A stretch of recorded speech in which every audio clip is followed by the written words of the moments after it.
Hello, नमस्कार, जय हिंद। आप देख रहे हैं टॉप ट्रेंडिंग खबरें और हम आपके लिए लेकर आए हैं देश और दुनिया की और आपके राज्य और शहर की सिलेक्टेड काम की फटाफट खबरें। लेकिन उससे पहले अगर आपने हमारे चैनल को सब्सक्राइब नहीं किया है तो चैनल को सब्सक्राइब करके बेल नोटिफिकेशन ऑन करें और इस वीडियो को ज्यादा से ज्यादा लाइक करें और शेयर करें। आप किस राज्य और शहर की ज्यादा खबरें देखना चाहते हैं हमें कमेंट करके बताएं, हम आपके राज्य और शहर की ज्यादा खबरें दिखा सकें। तो चलिए अब देखते हैं आज की फटाफट बड़ी खबरें।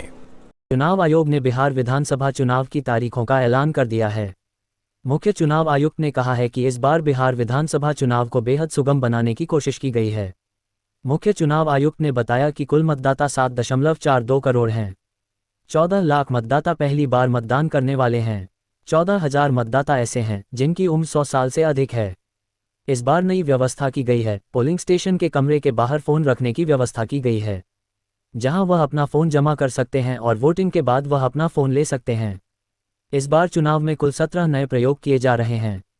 चुनाव आयोग के पास लगभग 40 ऐप हैं और सभी को एक में ही समाहित कर दिया गया है। मौसम विभाग ने चेतावनी जारी करते हुए सलाह दी है कि घर के अंदर ही रहें। हो सके तो यात्रा करने से बचें। सुरक्षा संबंधी अपडेट के लिए आधिकारिक सलाह मानें। अगले कुछ घंटों में भारी बारिश, ओले के साथ तेज हवाओं का भी सामना करना पड़ सकता है।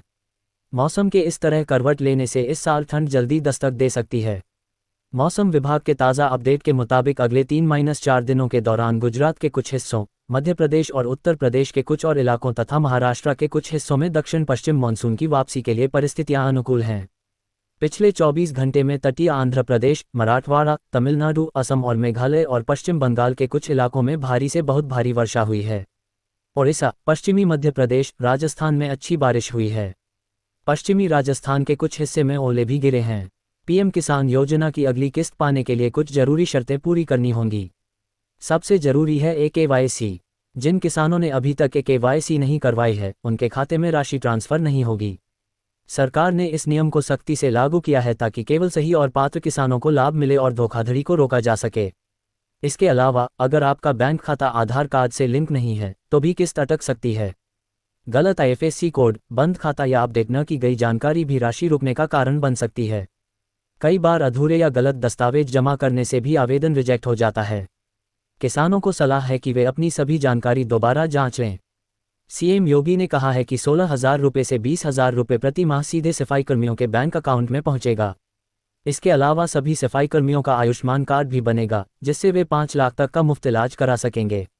ये घोषणा सफाई कर्मियों के शोषण को रोकने और उनके स्वास्थ्य की चिंता करते हुए की गई। इस घोषणा से मौजूद सभी सफाई कर्मियों में खुशी की लहर दौड़ गई। ऋषभ शेट्टी की कांतारा चैप्टर 1 बॉक्स ऑफिस पर धमाल मचा रही है। फिल्म ने सिर्फ 4 दिनों में वर्ल्डवाइड 300 करोड़ रुपये से अधिक का कारोबार किया है और 223.99 करोड़ रुपये की कमाई के साथ कई फिल्मों के रिकॉर्ड तोड़े हैं। गुलशन देवैया ने फिल्म में राजा कुलशेखर की नकारात्मक भूमिका निभाई है। फिल्म तेजी से कमाई कर रही है और 300 करोड़ कमाने वाली फिल्मों के एलीट क्लब में शामिल हो चुकी है। सुप्रीम कोर्ट में मुख्य न्यायाधीश CJI B.R. गवई पर एक वकील द्वारा जूता फेंकने के प्रयास की घटना के कुछ ही घंटों बाद प्रधानमंत्री नरेंद्र मोदी ने इस कृत्य की कड़ी निंदा की है। प्रधानमंत्री ने बताया कि उन्होंने CJI गवई से बात की है और स्पष्ट कहा है कि हमारे समाज में ऐसे निंदनीय कृत्यों के लिए कोई जगह नहीं है। प्रधानमंत्री मोदी ने सोशल मीडिया प्लेटफॉर्म X पर लिखा, आज सुप्रीम कोर्ट परिसर में उन पर CJI गवई पर हुए हमले से हर भारतीय नाराज है। हमारे समाज में ऐसे निंदनीय कृत्यों के लिए कोई जगह नहीं है। ये पूरी तरह से निंदनीय है। प्रदेश सरकार ने आगामी 7 अक्टूबर 2025 को पूरे प्रदेश में सार्वजनिक अवकाश घोषित किया है। इस दिन महर्षि वाल्मीकि जयंती मनाई जाएगी। मुख्यमंत्री योगी आदित्यनाथ के निर्देश पर राज्य सरकार ने आदेश जारी करते हुए कहा है कि इस अवसर पर प्रदेश के सभी सरकारी दफ्तर, स्कूल, कॉलेज, शिक्षण संस्थान बंद रहेंगे। सरकार की ओर से जारी अधिसूचना में कहा गया है कि महर्षि वाल्मीकि जयंती को ध्यान में रखते हुए 7 अक्टूबर को सार्वजनिक अवकाश घोषित किया गया है। इस दिन सभी शासकीय कार्यालयों, शैक्षणिक संस्थानों, अन्य सरकारी विभागों में कार्य नहीं होंगे। हालांकि यह अवकाश नेगोशिएबल इंस्ट्रूमेंट्स एक्ट 1881 के अंतर्गत नहीं आता है, यानी यह बैंकों, वित्तीय संस्थानों के लिए अनिवार्य छुट्टी नहीं होगी। इसका अर्थ है कि बैंक सामान्य रूप से खुले रहेंगे, वहां नियमित कार्य होंगे। भारत और ब्रिटेन के बीच हुए नए व्यापार समझौते के बाद अब ब्रिटिश बियर और स्कॉच विस्की पर आयात शुल्क में बड़ी छूट दी गई है। इसका मतलब ये है कि जो बियर पहले 200 रुपये में मिलती थी, अब वो सिर्फ 50 रुपये में मिल सकती है। हाल ही में 6 मई को भारत और ब्रिटेन के बीच एक मुक्त व्यापार समझौता FTA हुआ है। इस समझौते के तहत भारत ने ब्रिटेन से आने वाली बियर पर टैक्स को 150% से घटाकर 75% कर दिया है। इसका मतलब है कि अब ब्रिटिश बियर ब्रांड सस्ती कीमतों पर मिल सकेंगी। जो बियर पहले 200 रुपये में मिलती थी, अब वो सिर्फ 50 रुपये में मिल सकती है। इसके अलावा भारत का बियर मार्केट 2024 तक करीब 50,000 करोड़ रुपए तक पहुंचने की उम्मीद है और बदलती जीवनशैली और सोशल कल्चर की वजह से इसकी लोकप्रियता और बढ़ने की संभावना है। भारत में बियर की सबसे ज़्यादा खपत दक्षिणी राज्यों जैसे कर्नाटक, तमिलनाडु और केरल में होती है।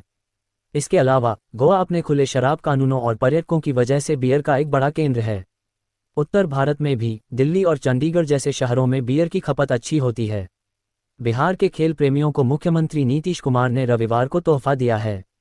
सीएम ने नालंदा जिले के राजगीर में बने राज्य के पहले अंतर्राष्ट्रीय क्रिकेट स्टेडियम का उद्घाटन किया।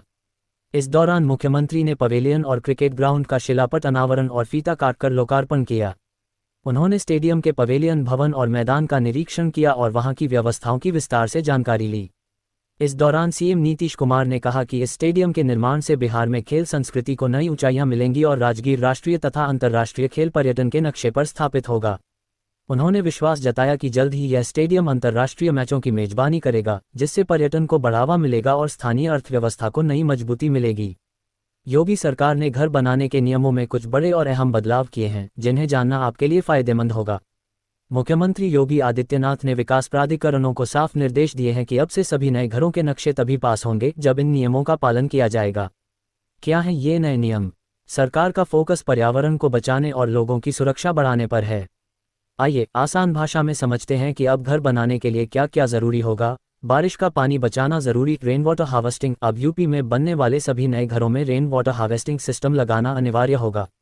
इसका मतलब है कि आपको अपने घर में ऐसी व्यवस्था करनी होगी जिससे बारिश का पानी बर्बाद न हो, बल्कि ज़मीन के अंदर जाकर वाटर लेवल को बढ़ाए। फिलहाल चेक क्लियरेंस में कुछ दिन का वक्त लग जाता है, जिसे बदलकर अब RBI नई व्यवस्था के तहत कंटिन्यूअस चेक क्लियरिंग मोड पर ले आएगा।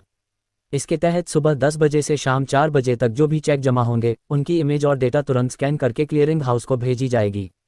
उसे शाम 7 बजे तक चेक कंफर्म करना होगा। अगर बैंक समय पर जवाब नहीं देता है तो चेक को ऑटोमेटिक क्लियर मान लिया जाएगा। उत्तर प्रदेश की योगी सरकार ने किसानों को राहत देने के लिए सिंचाई व्यवस्था को और अधिक सशक्त बनाने की दिशा में बड़ा कदम उठाया है। मुख्यमंत्री योगी आदित्यनाथ ने सिंचाई विभाग के अधिकारियों के साथ एक उच्च स्तरीय बैठक की, जिसमें उन्होंने सरकारी नलकूपों के मरम्मत और आधुनिकीकरण के निर्देश दिए। अगर आप परिवार की सुरक्षा को ध्यान में रखकर निवेश करना चाहते हैं तो post office fixed deposit FD एक भरोसेमंद विकल्प है, खासकर जब यह निवेश आप अपनी पत्नी के नाम पर करते हैं।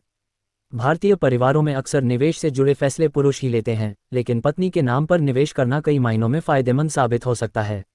ऐसा करने से पत्नी की आर्थिक स्वतंत्रता बढ़ती है और अगर वह हाउसवाइफ हैं तो उनके नाम पर खोले गए FD से मिलने वाले ब्याज पर टैक्स का बोझ भी कम हो सकता है, क्योंकि उनकी अलग आय नहीं होती।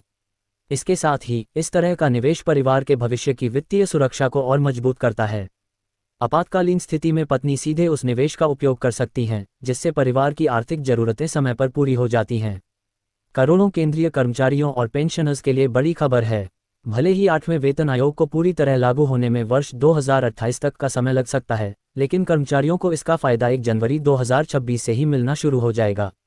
ये खबर 50 लाख से अधिक केंद्रीय कर्मियों और लगभग 65 लाख पेंशन भोगियों के लिए बड़ी राहत लेकर आई है।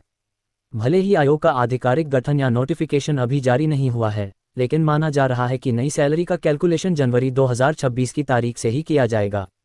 केंद्रीय सरकारी कर्मचारियों के एक मुख्य भत्ते से जुड़ी बड़ी खबर आई है। केंद्र सरकार ने एक बड़ा फैसला लेते हुए ड्रेस भत्ते के नियमों में संशोधन किया है। यह फैसला केंद्रीय कर्मचारियों के भत्तों को प्रभावित करेगा। नई गाइडलाइन के अनुसार 1 जुलाई 2025 के बाद नौकरी ज्वाइन करने वाले नए कर्मचारी भी इसका लाभ उठाएंगे। इसके अलावा पोस्टल विभाग ने ड्रेस भत्ते पर नया आदेश जारी किया है, जिससे सेवानिवृत्त और नए कर्मचारियों के लिए स्पष्टता प्रदान की गई है।